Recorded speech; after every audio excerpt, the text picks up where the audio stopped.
Welcome, welcome, welcome. What is up? What is up with you?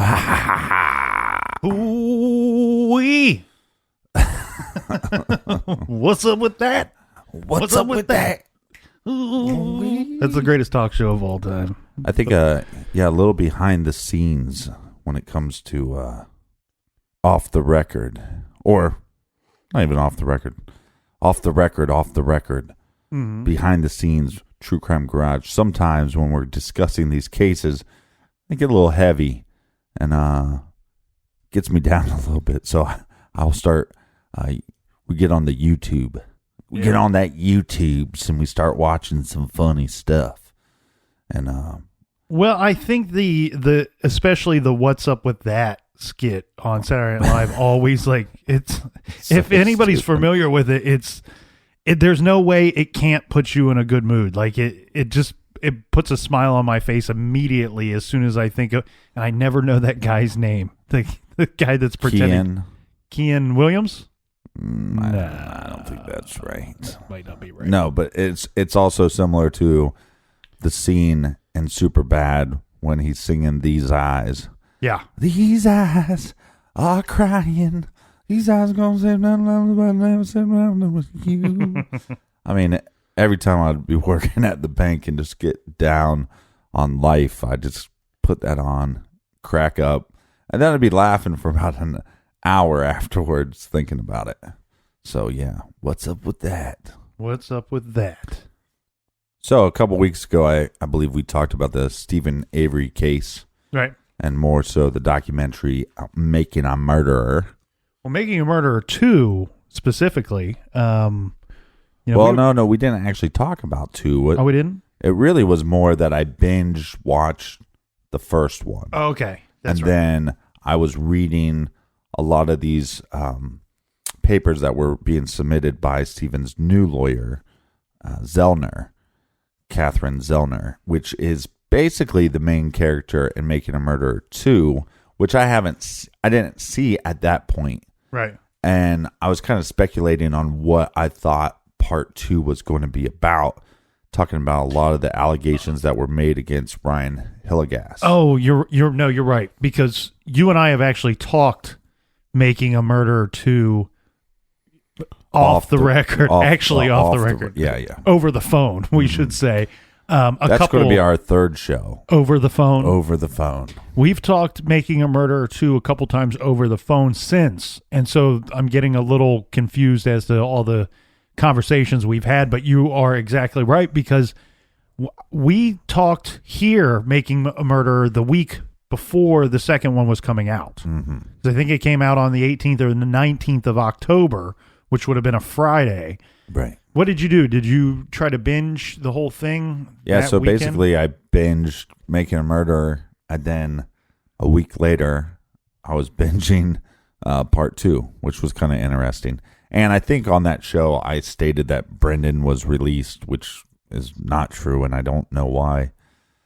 I don't even know why I said that, because I had no...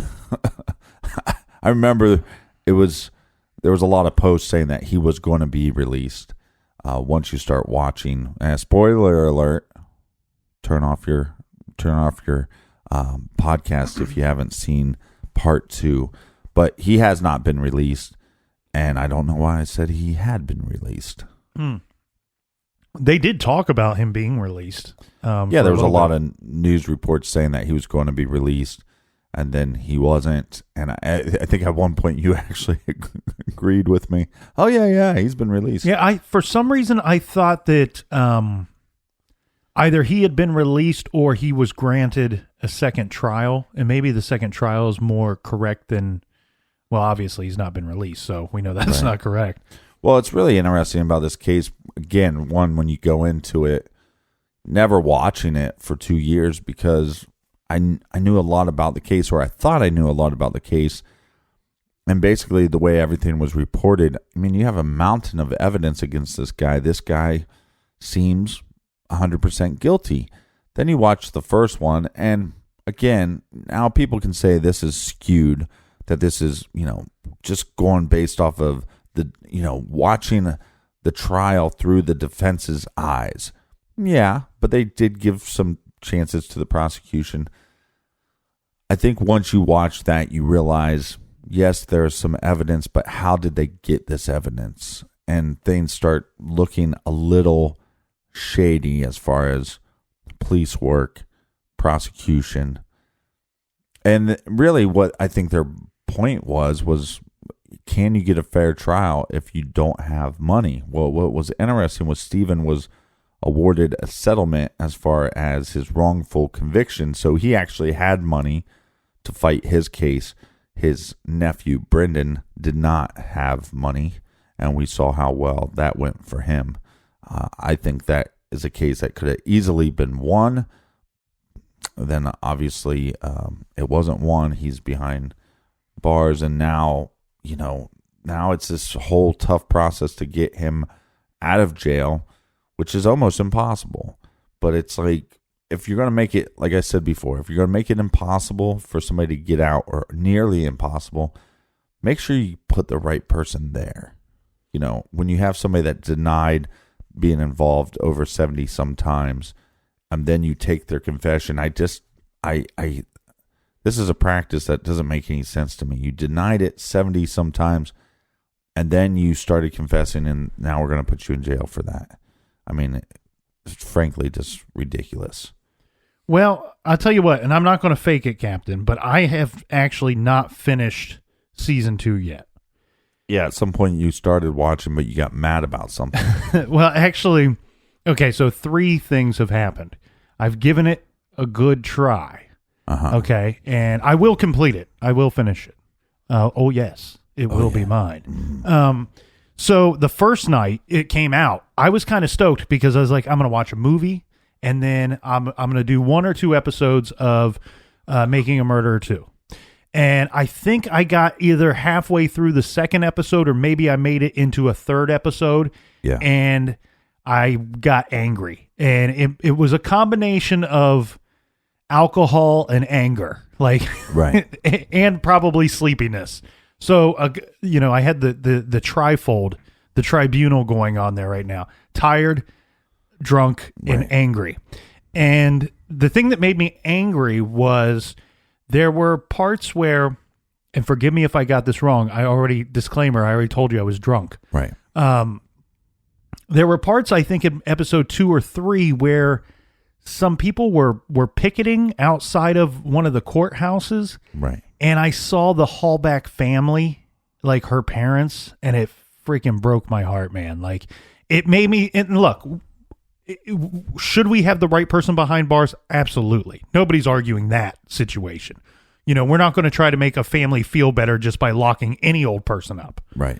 But the thing that I really had trouble with, especially in that moment, sitting on my couch, just watching, just being a casual observer, was these poor people. Not only did they lose their intelligent, driven, professional, beautiful young daughter, who was, just coming into adult life, and probably just a year or 2 out from setting off on her own completely, but they lost her, and now this thing just doesn't seem to end.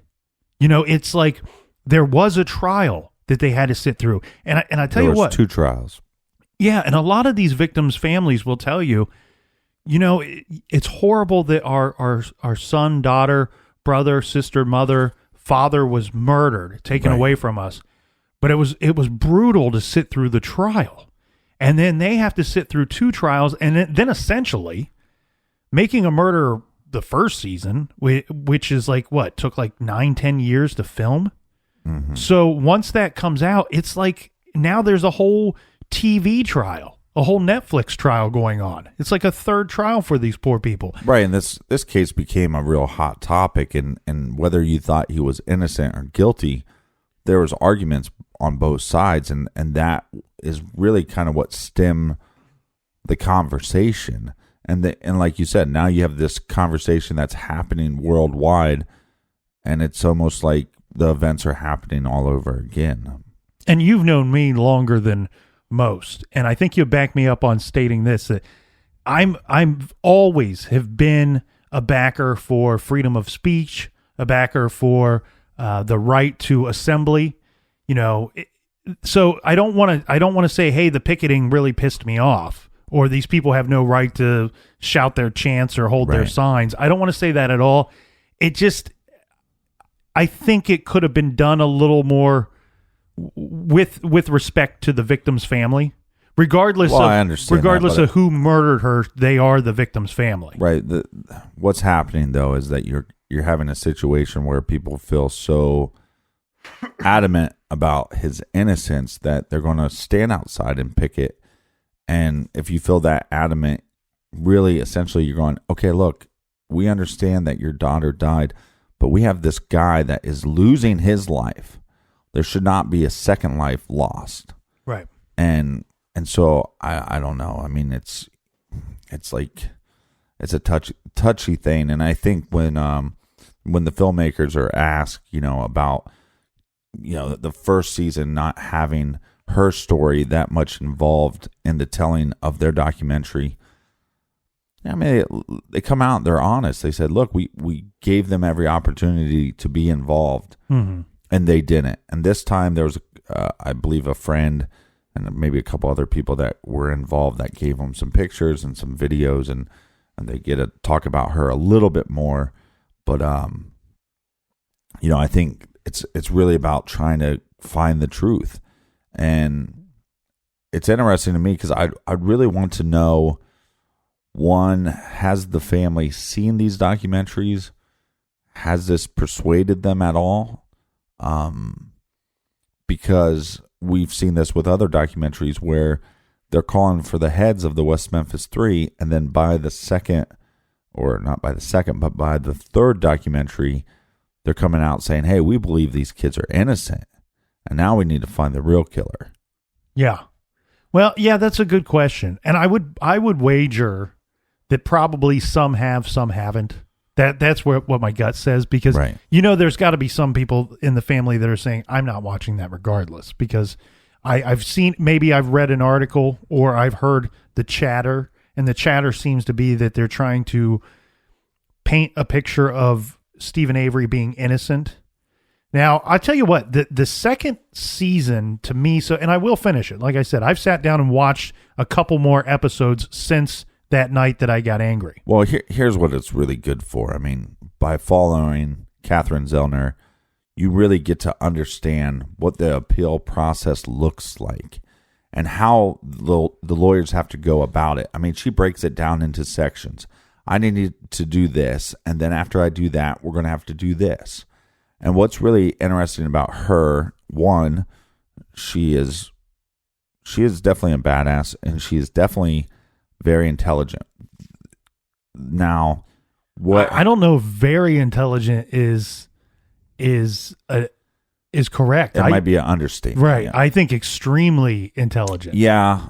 Or just maybe she's just really extremely intelligent in this one area. I don't know, but like you said, badass. And for me, I was going to say I think the second season is quite a bit slower to me than the first season. And I think that might be because there's not as many aha moments. Like the first season had. Well, actually, I think there's more aha moments in this one. It's just the stuff in between. I think the first documentary, when you would see his mother sitting alone at the table, like you're willing to kind of sit through that. The second time around, you're like, okay, we've seen this scene before. Move on, right? Let's. I mean, they could have cut it down. I think it was 10 parts or whatever it was. I mean, they could probably cut it down to 6. And there's already talks that there's going to be a Maker and a Murderer 3. Mm-hmm. But one of the things that I really liked about her, and I don't think it's been talked about enough, is I actually don't think that she really gives a shit about her client when she's taking a case. And what I mean by that is I think she gets wrapped up in the case, and then she wants to know what happened. So, well, why not take the case? Right. Because if you take the case, you're going to find out really quickly whether or not you think Stephen did it or not.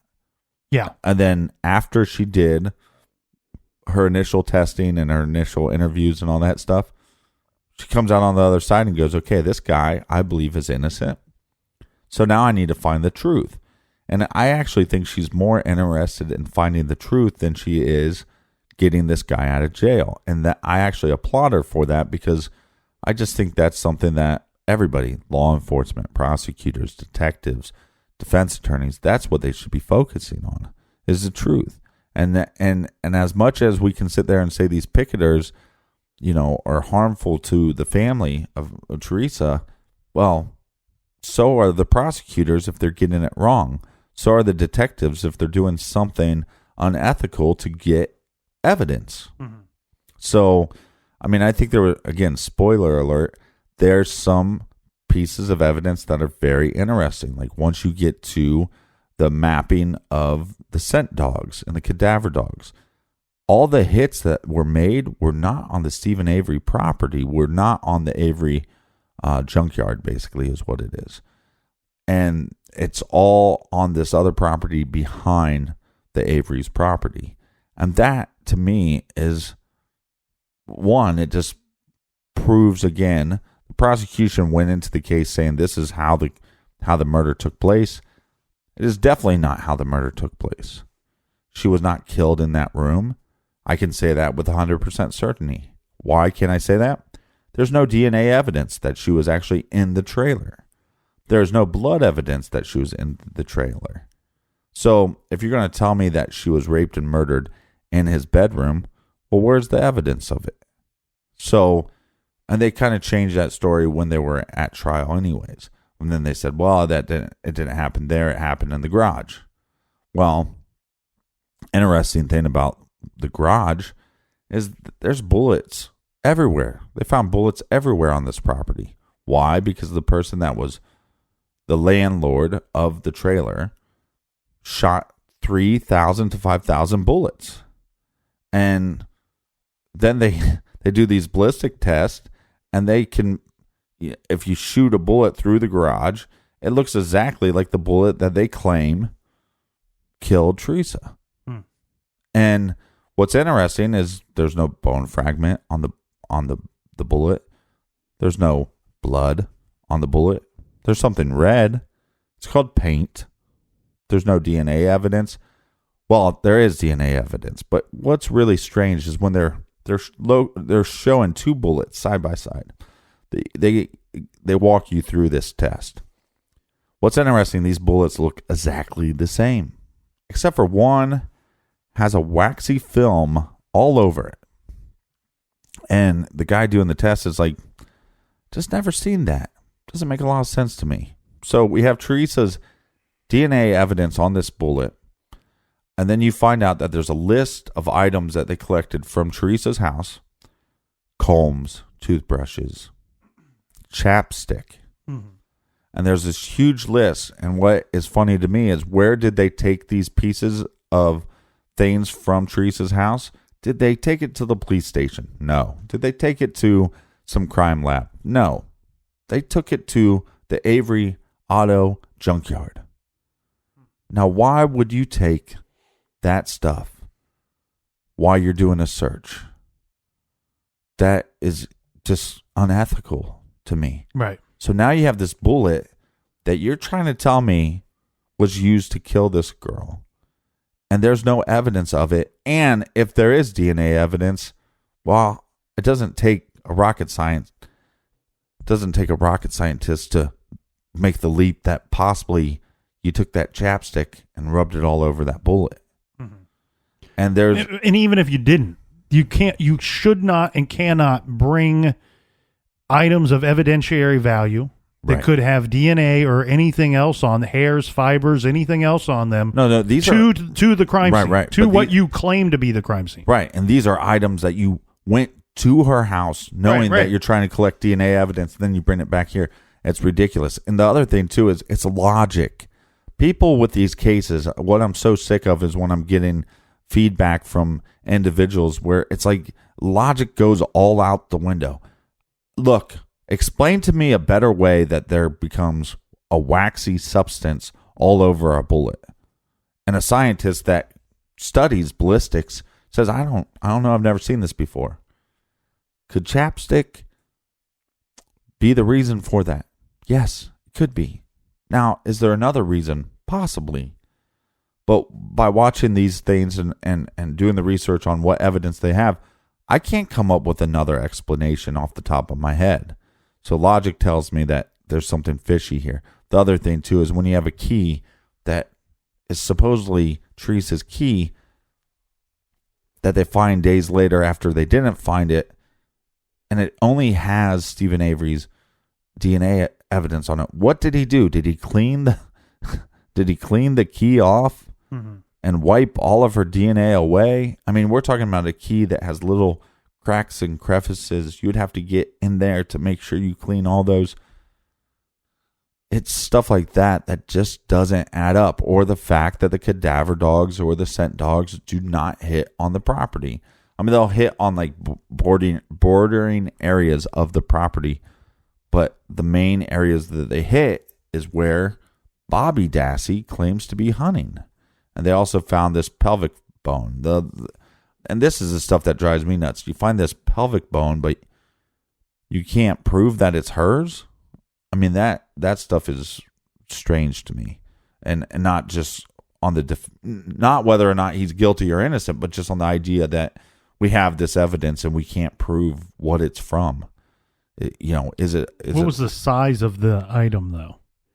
I mean, it was relatively small, but it had the same markings of the bones that they found in the fire pit. But again, this barrel. You probably haven't seen this part, but there's this barrel. So they think there was one burn site, and that would have been down where Bobby was saying that he was hunting. So they claim that there was a burn site. Then they think at some point that there was these big metal barrels that they think somebody put the remains, because the body wasn't burning hot enough, that they took the remains and they put it into one of these barrels, and then they burned longer, right? In the barrel, and then from there they took the barrel, put the rest of the remains into the fire pit behind Stephen Avery's house. Now, if you would have told me this before I watched both the documentaries, I'd go, you're full of shit. That didn't happen. But when they can scientifically prove that there was a burn here, burn in the barrel, burn, I don't know if they can prove that that any of the remains were actually burned from the fire pit. Also, when you do one of these, when you have a fire pit and you're going to collect the evidence of that, you take picture upon picture, and there's no pictures taken by law enforcement. Now, again, I don't want to beat the drum of law enforcement. They have a million things to do. They're going to get a couple things wrong. But it's just weird stuff like where they checked these barrels, for example, and there's no human remains found. There's no bones found. And then 3 days later, they check it again, and all of a sudden they have remains. They have bones. It's like, that stuff is what drives me nuts. How can you check something on a Wednesday, and then on a Saturday you check it again, and now you found something? Like, too many times of that's very fishy. And I really thought that part 2 was going to go after this Ryan Hillegas. I mean, interesting stuff. Like I said before, he had bruising on his right hand. The way Kathleen Zellner believes that the crime happened was somebody was striking her, behind the SUV, that the SUV's door would be open, the RAV4. And so, could somebody get bruising on their hand by using a weapon like that? Definitely. Then you have claw marks on his left hand. That's suspicious. And the other thing, what kind of weapon? Sorry. They're saying, something like a hammer or like a blunt object. With the rear RAV4 door open. Yeah, because of the way the blood. Where they found blood. Yeah, and the cast off. There's the cast off and the way they believe it. Now, look, I don't know. I mean, they could be wrong on that. The other weird thing about Ryan Hillegas is he has her he has her planner. He has at least a page of her planner. Now, if you believe anybody's story on how this happened, she would have had her planner with her. So how he got this planner and this information is extremely odd. And maybe there's a logical explanation. Maybe when he was searching and they found the vehicle, maybe he took the planner. I mean, this guy's lawyered up and he's not talking to anybody. But I really thought that part 2 was going to be really going after this Ryan Hilligoss guy. And he was also involved in the search, just like I said on the last episode. He was on, I believe I said that. If we're repeating anything, it's because we just have these long conversations and then we just send them out to the universe. No, so. You did talk about the search, but he was searching the property in cahoots with law enforcement. They're not finding stuff one day, 2 days later finding something in the same spot they looked. This guy has access to the property, and then the other thing about it too is like there was an eyewitness that claims that they saw the RAV4 driving with a white Jeep. There's that, but there's also what I said before. When they're doing these searches, you have to check in, and there were several times that Ryan Hilligoss did not check in, so he didn't. That seems suspicious. And also, when people ask you if you're doing parts of the search and you state no, but you actually are a part of the search, you're lying. So that's where I thought they were going to take this, but I actually. Again, what's so interesting about Kathleen Zellner, I don't think she cares about anything. I think she only cares about the truth, and that's it. And I think even if she loses a case, I don't even know how much she cares if she loses a case. I think the loss to her is if she doesn't know how this took place and who was responsible for it. And so I really thought, again, like I said, to go after Ryan, but they really go after Bobby Dassey and Scott, which would be the stepfather of the Dassey boys. Now, Brendan's in jail for falsely confessing to the crime. I believe he falsely confessed. But you have his brother, Bobby Dassey. And Bobby, there's just certain things, when I watched the first part 1, what stuck out like a sore thumb is when you see this ex-boyfriend acting weird, gomping during interviews. That stuck out like a sore thumb. When I'm watching part 2, the stepfather starts talking about this has been hard on the whole family. There's victims upon victims here. You have the victim of, Teresa's the victim. If you're wrongfully convicted of something, you're a victim. The families become victims. The friends become victims. So Scott is kind of talking about that, saying, man, our whole family's been affected by this, but nobody more so than Bobby. And then at this point, Bobby has never visited his brother. Now, his brother's slow, right? That's probably the best word to use. And you believe that he didn't commit the crime. He denied it over 70 some times. And you've never once visited your brother in prison.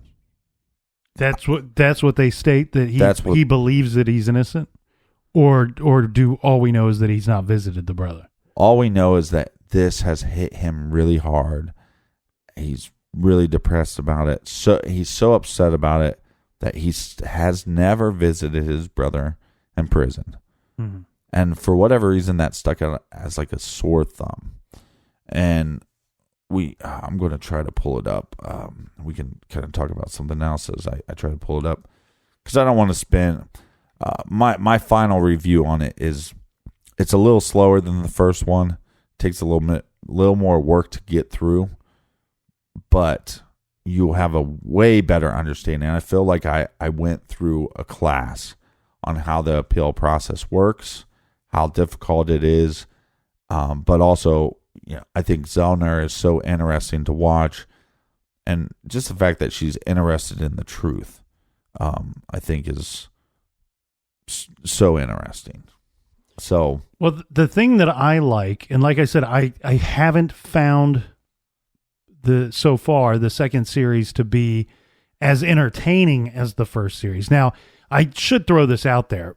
I don't seem to share the popular opinion in this case. And maybe I will at some point, but I don't yet, and I haven't all along. So I'm not as fired up about it as some are. Now, I will say this.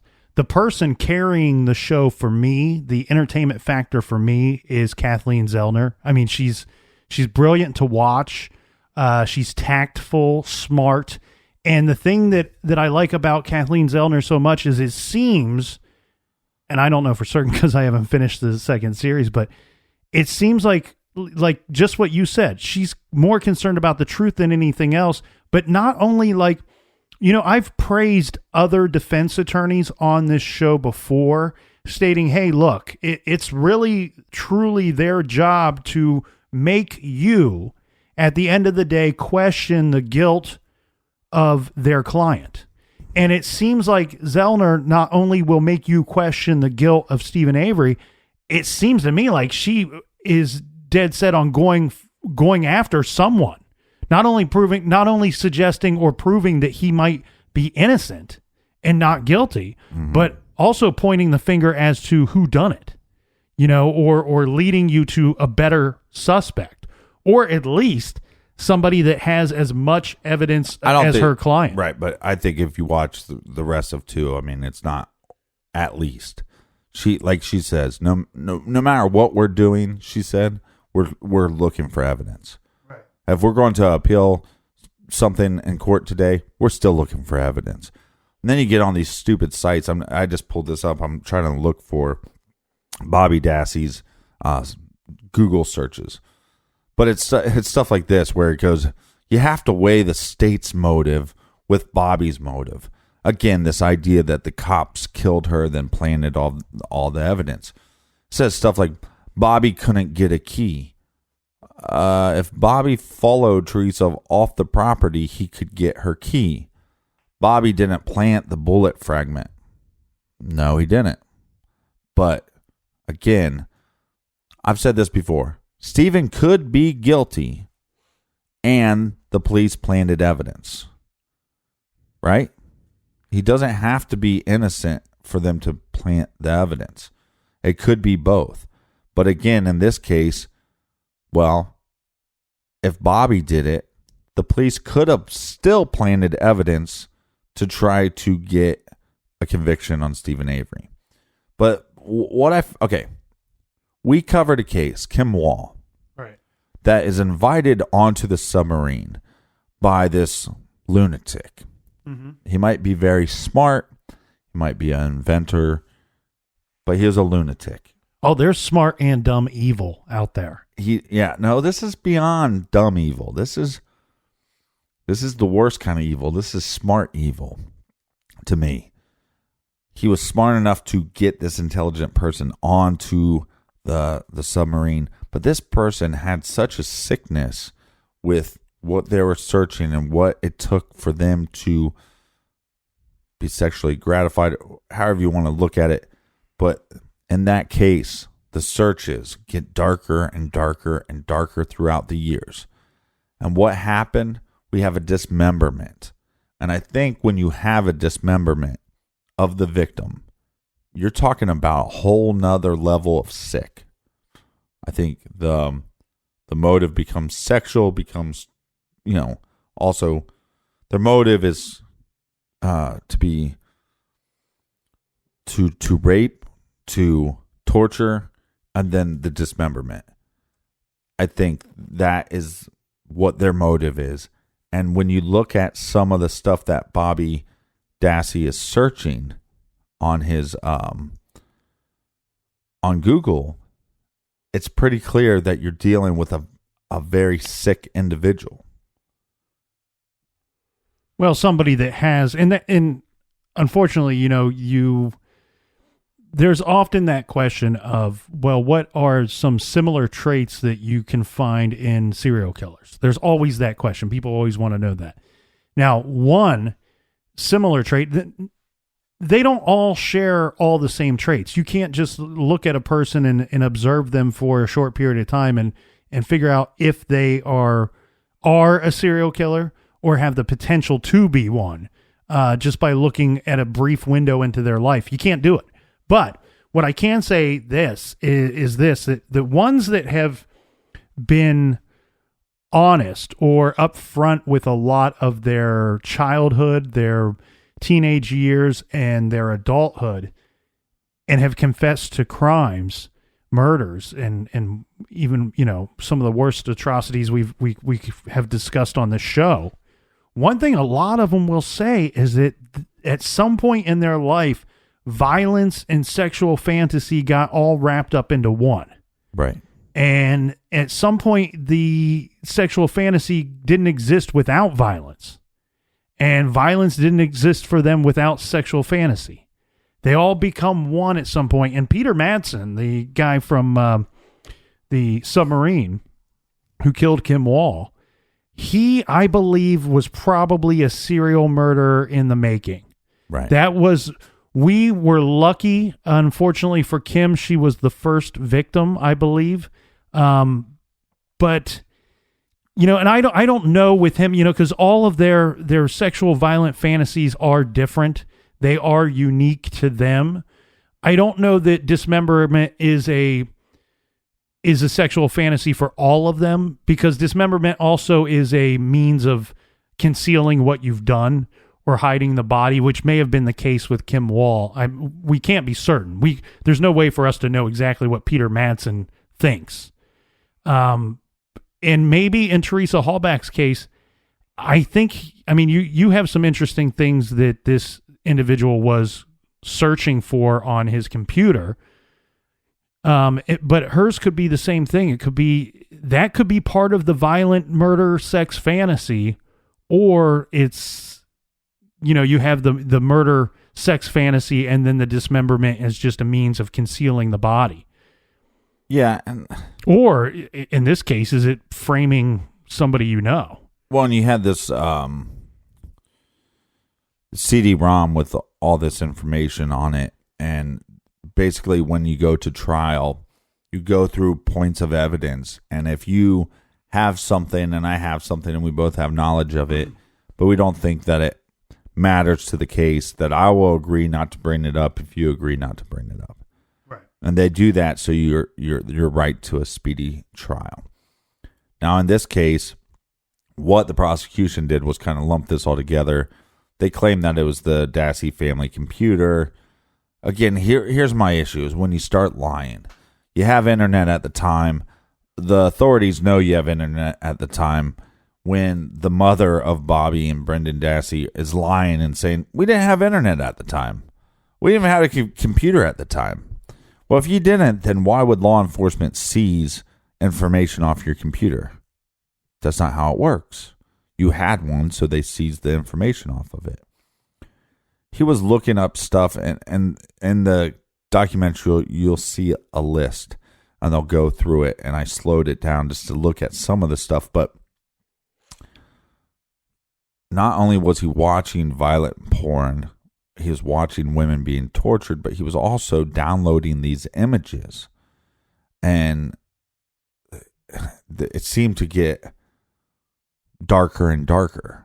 I mean, I don't want to say these things out loud, but once you see some of the list, I'm trying to actually find the list, but I can't find it on. I just found it the other day, and for whatever reason, I cannot. Nope, that's not it either. But some of the searches that he did was just horrifying. Yes. Horrifying is the only way to put it. It's stuff that you would never think to search yourself, but on top of that, you would never think that anybody else would bother to search for those things or even have any desire to search for. Decapitated women or drowned women, deceased women, drowned women, drowned girl nude, drowned pussy, fast car accident, gun to head, knife goes through skin, rotten girl. Now that's just a list. That's just a couple. Right. There's likely more. Right. If you're searching for drowned girl nude, you got some problems. Use a piece of shit. Use a horrible piece of shit in the making. Now, why wouldn't you go visit your brother? Maybe because you committed the crime And now your slow brother is in jail because of this. He's in prison. He's wasting his life away because of a horrible thing you did. And then can they prove that it's his computer? Yeah, I mean that's because if it was the family computer, technically Brandon could have been looking up some of this stuff, right? Or a whole bunch of people were looking up things and making the list. You know what I mean? Like, right. Maybe somebody's looking up a few different things, and somebody else is looking up a few of these other things that you mentioned. But the thing that's crazy too, Captain, is well, I just want to stick on this point for a second, though. We have situations where Scott, the stepfather, has lied, and we know that for certain. And same thing with Bobby Dassey, the same thing. There's little parts of his story that don't line up. What he told police and then what he told on the stand, they don't line up to make any logical sense. And so, look, I'm not saying he's the murderer. What I'm saying is it's interesting that we're looking into him to try to find who the real killer is. What I also find interesting is there's a phone call between Stephen and his sister, and she's going, "You need to tell them to stop." And what this bitch is doing, okay, what she is doing is she says multiple times on this call, "You're going to end up with a dead sister." And why? And this is the fact that you would even threaten that makes you a horrible person. Basically, what she's saying is, you tell Zellner from Pluto. Right. You tell Zellner to stop going after my family. Basically, telling her, just look somewhere else. Don't look at us, right? Don't try to find the truth. And what does Stephen Avery say over and over on the phone? He says, "Hey, she's just going to go where the evidence takes her." She goes, "Oh, so my life can be ruined, blah, blah, blah," right? Right. And at some point, Stephen's like, "Well, that's what happens, Why was he searching this stuff on the internet?" Now, whether you think he's guilty or innocent, one of the things I find interesting about Stephen Avery is he's confessed to a bunch of his crimes that he's been caught for. There's 2 crimes that he's never confessed to. One that he was wrongfully in prison for, and this one. I find that fascinating. But to be fair, to make that statement completely apples to apples, I'm just saying it's interesting to me. I'm not saying that it makes me believe him anymore. I'm just saying I just find that interesting. No, it's interesting, but I mean, to those of the people, there are people listening to this that don't know exactly what we're talking about. And so to be fair and make that statement apples to apples, none of those crimes are rape or murder. Right. They're heinous crimes. And right? they're nothing near, they're nowhere near the end of the spectrum where you would find rape and murder. Yeah. Yeah. And, yeah. And look, again, to play devil's advocate, I mean, Bobby could have tried to tell him what he knew. He was also pretty young at the time. Could he misspeak when he talked to the police? Could he have misspoke a little bit when he talked on the stand? Possibly. That doesn't mean he's necessarily a liar. Again, are these searches his? Maybe they're not his. Maybe they're Scott's. There's somebody in the house that's searching that. Maybe it's Brendan's. Maybe Brendan has me fooled. Maybe he denied it 70 sometimes and then finally he told the truth. Do they have a date? Did they ever include a date of when those searches occurred? So, was it before and after the killing? I'm not for sure. I think it was mainly before, because you're talking about this stuff is seized pretty quickly, so it would have probably just been before the murder. But what's interesting too, so he's on the phone, Stephen Avery's on the phone with his sister, and they're going back and forth, and Stephen's not really raising his voice. He's just saying, "Hey, we're going to, Catherine's trying to get to the truth. Wherever the evidence takes her, she's going to go. And she's going to keep trying to find the truth. And if your son has nothing to hide, you shouldn't be worried about this, right? Because she's going to find the truth." And then she keeps on bringing up stuff, and he goes, well, I don't know, because I didn't do it. Then all of a sudden, Scott comes on in the background, yelling, screaming. And at some point, he's like, I'll put you in the ground. He's making death threats. You have a guy that's accused of torturing, raping, and murdering by strangulation / slitting the throat / shooting in the head. That's what he's convicted of. And this guy doesn't raise his voice. Once the guy starts saying, hey, we're going to put you in the ground, Stephen doesn't raise his voice. Now, for some people, they would go, whoa, who cares, man? I think there's little points that I think people casually miss. And I think that's a big deal, you know. But Stephen is making a case for his innocence and always aware that his conversations are being recorded. Right. But they also know that their conversations are being recorded as well. Right. But they have nothing to prove. He does. But that's what's also interesting to me. Because 2 people are behind bars for a murder, and you start pointing the finger at me. Maybe I did it, right? Mm-hmm. Should I get nervous? You got a long ways to go. You can't try me for something when there's 2 people behind bars. Mm-hmm. They have to get out first. Doesn't even look like they're ever getting out. So why would I be nervous? Why would I be trying to prove something? The person that's trying to prove something is the one that starts talking, the one that starts defending themselves. Stephen Avery wasn't defending himself on the call. What he was saying was, Zellner's trying to get to the truth. Wherever the evidence takes her, that's where it'll be the truth. Right. And then you have another individual on the phone that starts screaming, starts shouting, starts stating his case. Mm-hmm. Why waste your time? You don't need to state your case. You got 2 people in jail for this crime. So what that they're throwing a little shade on your name? What does it matter? Mm-hmm. Your life's already messed up anyways. You know what I mean? I just think... well, there's one thing to say a little shade. What I'm saying is it's telling. It's like, yes, do you want any evidence or any conversation saying, hey, it could have been you, Scott. It could have been you, Bobby. Mm-hmm. No, you don't want that, obviously, but you're going to get that when you lived on the property. So, and I'm sure they got it before. So I just find it funny that you have somebody,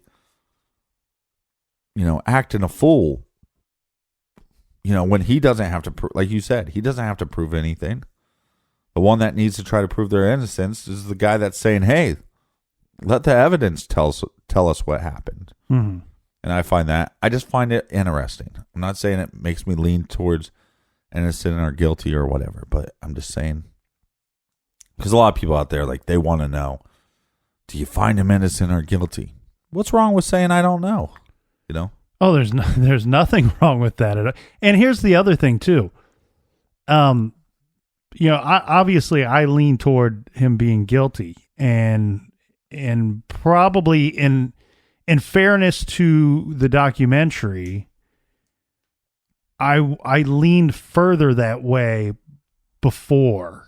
I do think like you, there are some interesting things in season 2 that look, there's questions that have been raised all along since this trial, the original trial, or the second trial, actually. I don't think, if I remember correctly, now mind you, again, I apologize, I watched the first one when it came out, so it's been a long time. I've not revisited the first series, but if I remember correctly, the first trial didn't go Avery's way at all, and it wasn't until the second trial that there was really some questions being presented that may have favored Avery rather than the state's theory, the state's case. Yeah, well, again, when the state starts off with the idea and then midway through the trial changes it, it's kind of, something's wrong with that theory. You didn't have anything right before you started the trial.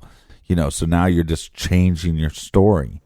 I mean, some of the stuff that the prosecution did, I mean, they should all have been fired for it. You can't go out there. You have no evidence if she was raped or tortured. You have no evidence of this. And you're going to go out on TV and start saying that this is what happened. I mean, you want to talk about... Well, is that right, though? Because you do have the confession of Dassey. Right. But anybody with...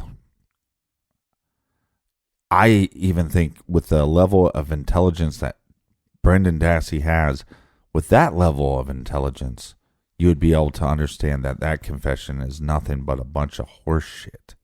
And I'd argue with anybody about that one.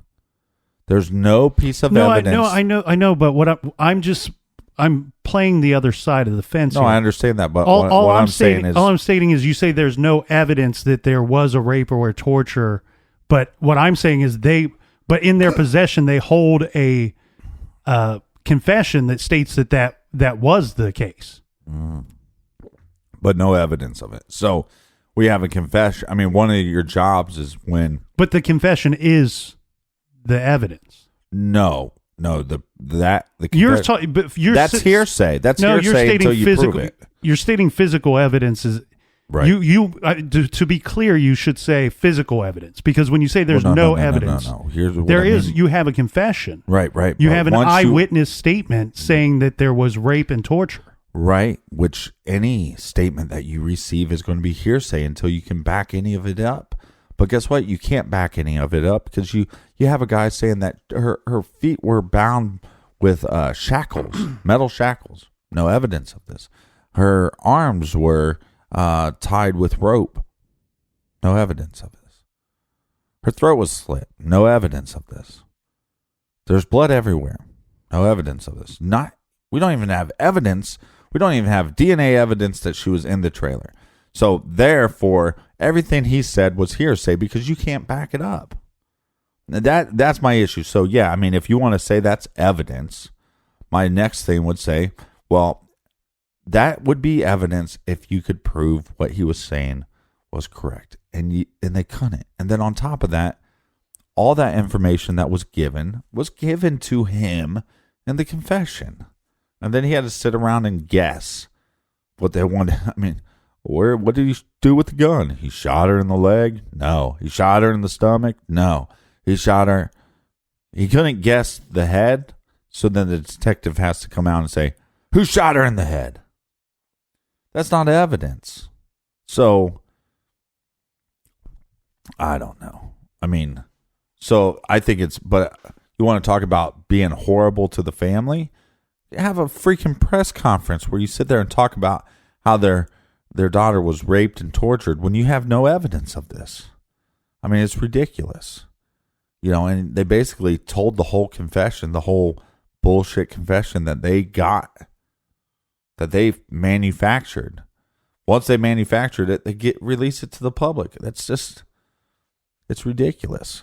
So, I don't know. I mean, I would be surprised. I just find it very interesting. I'm not one to change my mind often, but to walk into a situation where I find this person to be guilty of sin, and you get burned to death for all I care. I just say these nonsense stuff at CrimeCon. Never watched the documentary. Then I watched the first one. I start going, okay, well, there's something here, and there's this confession is complete malarkey. It's complete horseshit. Okay. Then you get to the second one. And by the end of the second one, I can't stick with I can't even lean towards that he's guilty. Not saying I lean towards innocence. I can't even lean towards guilty anymore. So I'm really interested to see what happens with this case. But where does it stand today? Well, I mean, I think Brendan has exhausted most of his appeals, if not all of them. So I don't even know what's next for him. I know that coming soon, there's a evidence trial, I think that's happening in December, maybe, for Stephen Avery's case. So an appeal or a whole new...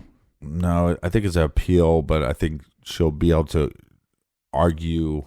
She'll be able to present new evidence. Yeah, which she already has. I mean, she's been, presenting page upon page, but most of the time it just gets. And here's what's kind of funny about it is I do think with public opinion and perception that you can put pressure on the system. Mm-hmm. But I actually think that now that there was one documentary and the second one, again, it's more about the system. It's more, it's harder to watch. You're going to learn a lot. It's like taking a class in appeals, right? Right. That alone, if you're interested in true crime, should make you want to watch it. I give it 2 thumbs up, right? But I would say it's a slow burn. So take your time with it. It's not going to be something that you're going to watch one episode and go, well, crap, I can just get through another 3 today. I didn't find it that interesting. I thought there was too many points, and the crazy lady that was his fiance she was nuts. But there's parts like that where it's like they could have left that out because it really doesn't have anything to do with the truth or the story. I'd recommend it, but where I sit right now is I just don't know. I mean, it's like that meme that everybody was going around with saying free Stephen Avery, and in parentheses underneath it said I think. Right. And that's what it is. I mean, would it be that far-fetched for somebody on that property to commit the crime, and that not with the help, not that law enforcement knew who killed her, mm-hmm. but is it possible that these people that are being sued for $36 million, is it possible they're going to place a couple pieces of evidence? Definitely, and I believe that in the OJ. I mean, we said that all along. There was a mountain of evidence against OJ.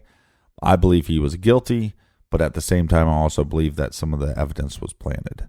And right. In this case, if I had to lean one way, I actually lean to, this murder took place.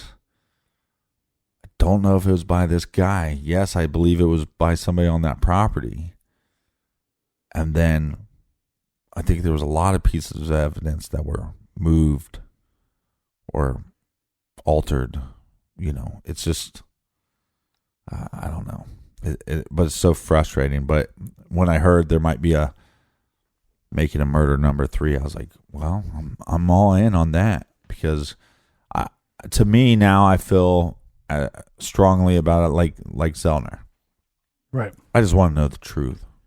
And if you're going to go through all this malarkey and you're going to, every time this stuff comes out, every time that the Halbach family they're watching the Today Show and it comes on and they have to turn the channel, right? Mm-hmm.